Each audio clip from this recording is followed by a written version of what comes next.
दोस्तों, राजा Raghuvanshi murder case का जो पूरा केस है वो अब और ज़्यादा पेचीदा होता हुआ समझ में आ रहा है। पहले लग रहा था कि ये एक नॉर्मल मर्डर केस है, लेकिन अब एक और कड़ी जो सोनम के बारे में सामने आई है वो काफ़ी चौंकाने वाली है। कहा जा रहा है कि सोनम समलैंगिक है, यानी कि होमोसेक्सुअल है। इसको लेकर क्या कुछ जानकारी सामने आ रही है, हम जानेंगे। चंद्रकांत जी, क्या ये सच है कि सोनम जो है वो होमोसेक्सुअल बताई जा रही है, यानी कि समलैंगिक थी?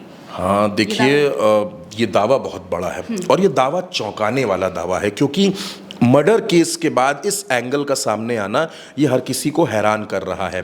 बात दरअसल ये है कि एक ज्योतिषाचार्य हैं इंदौर के, अजय दुबे। वो लगातार सोनम की कुंडली का अध्ययन कर रहे थे। राजा के परिवार के लोग उनके पास पहुंचे, उन्होंने राजा के बारे में जानने की कोशिश की, तो उन्होंने साफ साफ कह दिया कि देखिए, राजा जीवित नहीं है। अब ये बात सुनकर परिवार के लोग हैरान रह गए, उनको झटका लग गया। तो अब जाहिर सी बात है कि बेटा जीवित नहीं है, तो उनकी दूसरी चिंता थी उनकी बहू। उन्होंने पूछा कि हमारी बहू, तो उन ज्योतिषाचार्य ने उस वक्त, मैं उनकी गणना पर, उनके अध्ययन पर कोई प्रश्न नहीं खड़ा कर रहा, लेकिन उन्होंने उसी वक्त कह दिया था कि सोनम जीवित है, सोनम जिंदा है और आप चिंता मत करिए, सोनम आपको मिल जाएगी और बहुत जल्द मिल जाएगी। लेकिन उसी वक्त उन्होंने ये भी कहा था कि राजा के मर्डर केस में, क्योंकि हत्या हुई है ये उन्होंने बता दिया था, और इस केस में बहुत से लोग इन्वॉल्व हैं, और उसी वक्त उन्होंने एक लड़की के बारे में जिक्र किया था। उनका कहना था कि इसमें एक और लड़की शामिल है। परिवार के लोगों को ऐसा लगा कि ऐसा तो नहीं, कि क्योंकि आमतौर पर होता क्या है कि जब ऐसा कुछ होता है तो परिवार के लोगों का पहला शक अपने लड़के पे जाता है। उनको लगा कि ऐसा तो नहीं कि सोनम के अलावा राजा का कोई अफेयर रहा हो, उस लड़की ने ऐसा कर दिया हो। मतलब अभी तक शक की सुई जो थी वो राजा पे थी कि राजा का कोई अफेयर हो सकता है। सोनम के परिवार वाले भी अपनी बेटी को बिल्कुल पीड़ित मान रहे थे कि उनकी बेटी का अपहरण हो गया, उसको बांग्लादेश में कोई उठा कर ले गया है, तमाम तरह की बातें। लेकिन सोनम क्या कर रही थी? सोनम तो इंदौर में बैठी थी। जिस दिन राजा की डेड बॉडी मिली है उस दिन सोनम इंदौर में थी, और लोग कह रहे हैं कि वो बुर्का पहनकर घूम रही थी। ये एक बड़ी चौंकाने वाली बात है। राज क्या कर रहा था? राज अंतिम संस्कार में शामिल हो रहा था, यानी कि कहीं से शक की सुई राज या सोनम पर ना पहुंचे। दूसरी सबसे बड़ी बात इसमें है कि सोनम गाजीपुर पहुंची और वहां से वो नेपाल भागने के फिराक में थी कि नेपाल भाग जाएगी, कुछ पता नहीं चलेगा, बाद में राज भी वहां पहुंच जाएगा, अरे एक नई जिंदगी शुरू हो जाएगी। लेकिन अब इसमें ज्योतिषाचार्य अजय दुबे का ही ये दावा है। उन्होंने ये दावा किया है कि सोनम समलैंगिक है, सोनम को लड़कियां पसंद हैं। ये दावा अजय दुबे ने किया है, और एक और नाम का उन्होंने इसमें खुलासा हो रहा है, वो नाम है अलका का। कहा यह जा रहा है कि सोनम और अलका बेस्ट फ्रेंड हैं, बहुत तगड़ी दोस्त हैं, और ये भी दावा अजय दुबे कर रहे हैं कि ये दोनों आपस में समलैंगिक हैं। ये बात कही जा रही है सोनम के बारे में। फिर आपके जहन में या दर्शकों के जहन में ये बात भी होगी कि अगर ये समलैंगिक है तो उसका प्रेमी राज, फिर उसके बाद राजा से शादी, मयंक से शादी का टूटना, ये सब कुछ क्या चल रहा था? दरअसल मुझे ऐसा लगता है कि सोनम के माइंडसेट को समझने की ज़रूरत है। सोनम एक बेहद शातिर दिमाग की लड़की है, जिसके दिमाग में एक साथ कई प्लान काम करते हैं। आप अगर पूरी शादी सोनम की देखेंगी, एंगेजमेंट से लेकर शादी तक, विदाई तक, वहां जाने तक, तो सोनम के चेहरे पर आपको एक अजीब शातिरपना नजर आता है। उसकी आंखों में जब आप देखेंगी तो आपको एक ऐसा लगता है कि ये लड़की हर वक्त किसी न किसी साजिश के बारे में सोच रही है। ऐसा अजय दुबे की तरफ से भी ये सब कहा जा रहा है कि सोनम की कुंडली में, क्योंकि मांगलिक दोष जो था वो बहुत प्रबल था, सोनम की कुंडली में कई दोष थे।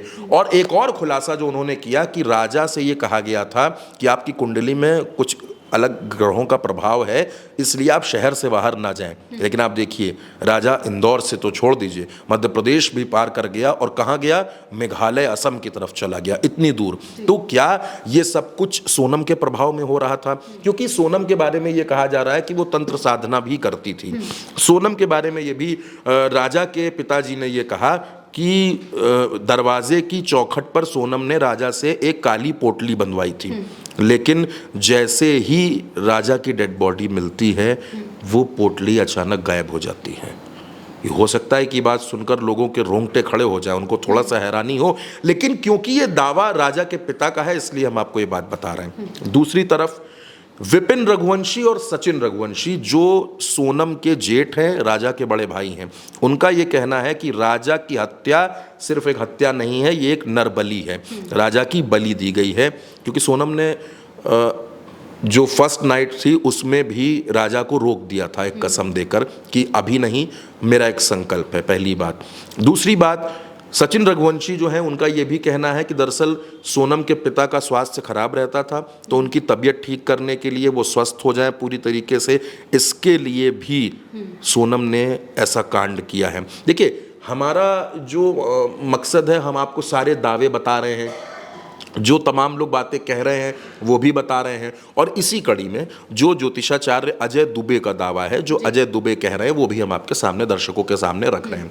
समलैंगिकता की जो आपने बात की, ये कहा जा रहा है कि सोनम एक समलैंगिक थी, होमोसेक्सुअल थी, और वो अलका के साथ रिलेशन में थी। अलका कौन है? सोनम की बेस्ट फ्रेंड है। मैं ये नहीं कह सकता कि ऐसा हो नहीं सकता, इस बात में कोई वो नहीं, आजकल ये सब चीज़ें बहुत कॉमन सी हो गई, नॉर्मल है, हो सकता है।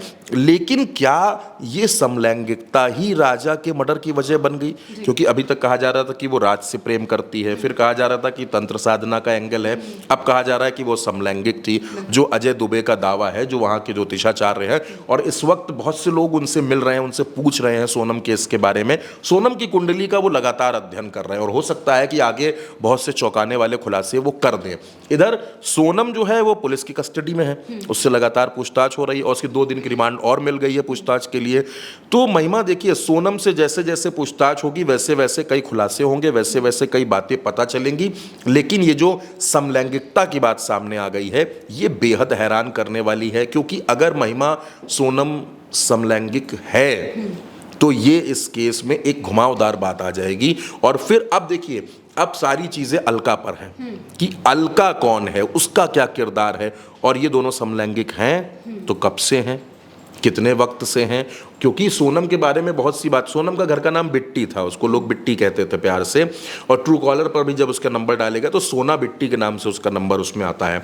अब क्योंकि सोनम अपने घर की बड़ी लाडली लड़की थी, वो जो चाहती थी वो करती थी। देखिए, पैसे की कोई कमी नहीं थी, इतना बड़ा व्यापार, इतना बड़ा बिजनेस था, तो कोई कमी नहीं थी, खुली छूट थी उसको, सारे शौक उसके पूरे होते थे।